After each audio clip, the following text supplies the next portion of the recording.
కూటమి ప్రభుత్వం అధికారంలోకి రాగానే కాకినాడను మరింత స్మార్ట్ సిటీగా అభివృద్ధి చేస్తానని జనసేన ఎంపీ అభ్యర్థి తంగెళ్ల ఉదయ్ శ్రీనివాస్ హామీ ఇచ్చారు. కాకినాడ పార్లమెంట్లో సుదీర్ఘ సముద్ర తీరం, పోర్టులు, సహజ వనరులు భారీగా ఉన్నాయని, అయినప్పటికీ తగినంత అభివృద్ధికి నోచుకోలేదని ఆవేదన వ్యక్తం చేశారు. తనను గెలిపిస్తే చంద్రబాబు, పవన్ కళ్యాణ్, మోదీ సహకారంతో పారిశ్రామికంగా కాకినాడ నగరాన్ని తీర్చిదిద్దుతానని హామీ ఇచ్చారు. కాకినాడ పార్లమెంట్ నియోజకవర్గ పరిధిలో 7కు 7 స్థానాలు క్లీన్ స్వీప్ చేస్తామని తంగెళ్ల ఉదయ్ శ్రీనివాస్ చెప్పారు.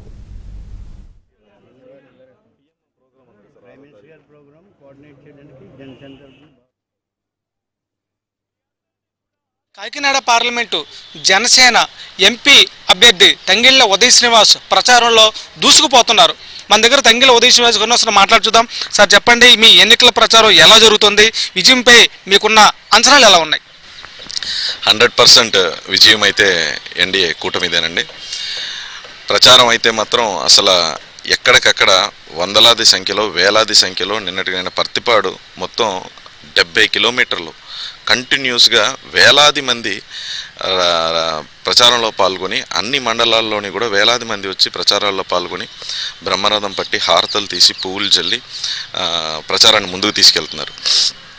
కూటమి అభ్యర్థిని గెలిపించుకోవటం ప్రజలకి, అంటే పార్టీల కన్నా ప్రజలకి ఇంకా చాలా అవసరం అయిపోయింది. ఈ రాష్ట్ర ప్రభుత్వం పెట్టిన ఇన్ని 5 ఏళ్ళుగా వాళ్ళు పెట్టిన చిత్రహింసలు, వాళ్ళ దగ్గర 10 రూపాయలు ఇచ్చి 100 రూపాయలు వసూలు చేసిన విధానం కానివ్వండి, రోడ్లు లేకపోవటం కానివ్వండి, దుర్మార్గాలు కానివ్వండి, అక్రమ అరెస్టులు కానివ్వండి, రైతులను కానివ్వండి, మహిళలను కానివ్వండి, ఎక్కడికక్కడ ఎవరిని పట్టించుకున్నది లేదు. ఇంటి పన్ను, చెత్త పన్ను, ఎలక్ట్రిసిటీ బిల్లు, డీజిల్ ధరలు, పెట్రోల్ ధరలు, అన్ని విధాలుగా ప్రజలందరినీ కూడా చిత్రహింసలు పెడతాం వల్ల ఎప్పుడెప్పుడా ఎదురు చూస్తూ వేలాది మంది ప్రజలే కార్యకర్తలు కింద మారి ప్రచారాన్ని ముందుకు తీసుకెళ్తున్నారు. కడప నుంచి భారీ ఎత్తున బృందాలు కాకినాడ పార్లమెంట్లో పాగా వేశాయి. హోటల్లోనూ, లాడ్జిలో దిగి డబ్బులు పంచుతున్నారన్నారు. అదేవిధంగా ఆ ఎంపీ, వైసీపీ ఎంపీ అభ్యర్థి సునీల్కి సంబంధించి గ్రీన్ కో కంపెనీ నుంచి వేలాది మంది ఉద్యోగులను ఇక తరలించి పంపకాలు చేస్తున్నారు ఆరోపణలు కూటమి నుంచి వస్తున్నాయి. దీనికి మీరు ఏం కౌంటర్ ఇస్తారు? అంటే ఏంటంటే వాళ్ళు ఎందుకు గ్రీన్ కో ఎంప్లాయీస్ అది తెచ్చుకుంటున్నారంటే ఇక్కడ డబ్బులు పంచడానికి. అది కార్యకర్తల్ని, ఫస్ట్ ఆఫ్ ఆల్ ఈయన కార్యకర్తలే కాదు, ఉన్న 7 ఎమ్మెల్యేలని నమ్మడు. డైరెక్ట్గా ఎక్కడికక్కడికి వెళ్ళి ఎమ్మెల్యేలకి ఎలా కావాలితే అలా చేసుకుని ఎంపీకి నాకేంటి అని చెప్పి ఎమ్మెల్యేలనే నమ్మట్లేదు. అసలు ఎమ్మెల్యేలనే నమ్మని అతను వీళ్ళతో కలిసి ఎలాగెత్తారు. అందుకనే ఒక ప్రచార రథం ఎక్కి ఒక ఎమ్మెల్యేతో కూడా ప్రచారం చేయిందే దానికోసమే. ఆయనకి ఏంటంటే, ఆయనకి నమ్మేదల్లా ఏంటంటే డబ్బును ఒక్కటే నమ్ముకుని ఎలక్షన్ చేస్తున్నారు ఆయన. ఎందుకంటే అక్రమంగా సంపాదించింది వేలాది కోట్లు ఉంది కాబట్టి ఆ డబ్బును ఒక్కటే నమ్ముకుని ఎలక్షన్ చేస్తున్నాను. నేను ఈరోజు ప్రతి ఒక్క కాకినాడ పార్లమెంట్లో ఉన్న ప్రజలందరినీ అడుగుతున్నా, మీరు ఏ రోజైనా ఈ వైసీపీ ఎంపీ క్యాండిడేట్ని ప్రచార రథం ఎక్కి ఎమ్మెల్యేతో కానీ కార్యకర్తలతో కానీ తిరగటం, వైసీపీ మా పార్టీ, మా ఎమ్మెల్యేని గెలిపించండి, నన్ను గెలిపించండి అని అడిగిన రోజు ఎక్కడైనా ఉందా?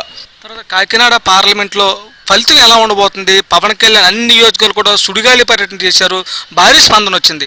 కాకినాడ పార్లమెంట్ ఫలితం ఎలా ఉండబోతుంది?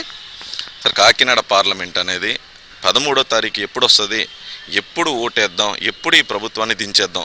అందులోని కాకినాడ పార్లమెంట్ స్పెషాలిటీ ఏంటి అంటే 25 జిల్లాల్లోని 7కు 7లోని కూడా ప్రజలందరూ కలిసి మొత్తం 7 ఎమ్మెల్యే సెగ్మెంట్ని ఓడిస్తున్నారు. అందులో ముఖ్య పాత్ర పోషిస్తుంది, 7 ఎమ్మెల్యేలు ఓడిపోతానికి ముఖ్య పాత్ర పోషిస్తుంది ఎంపీ అభ్యర్థి సునీల్. సో ఏంటంటే వీళ్ళు 7గురికి ఓడిపోవటానికి ప్రజలు ఒక 80% అయితే 20% సునీల్ దాని బాధ్యత తీసుకుని, సునీల్ గారు ఎమ్మెల్యేలను ఓడించడానికి ఆయనే కంకణం కట్టుకున్నారు. సో 7కి 7 ఓడిపోతుంది, ఎంపీ సీట్ కూడా ఇక్కడ ఓడిపోతుంది. హయ్యెస్ట్ మెజారిటీతో 7 ఎమ్మెల్యేలు ఎంపీ కూటమి గెలవబోతుంది. ఇది కాకినాడ జనసేన ఎంపీ అభ్యర్థి ఉదయ్ శ్రీనివాస్ చెప్తున్న మాటలు. కాకినాడ పార్లమెంట్లో భారీ మెజార్టీతో గెలవబోతున్నామని, అదేవిధంగా పవన్ కళ్యాణ్ ప్రభావం ఉమ్మడి జిల్లా వ్యాప్తంగా భారీ స్థాయిలో ఉండబోతుందని చెప్తున్నారు. కాకినాడ నుంచి కెమెరా పర్సన్ శ్రీనివాస్తో చుక్కాపురం, ఏబీఎన్ ఆంధ్రజ్యోతి.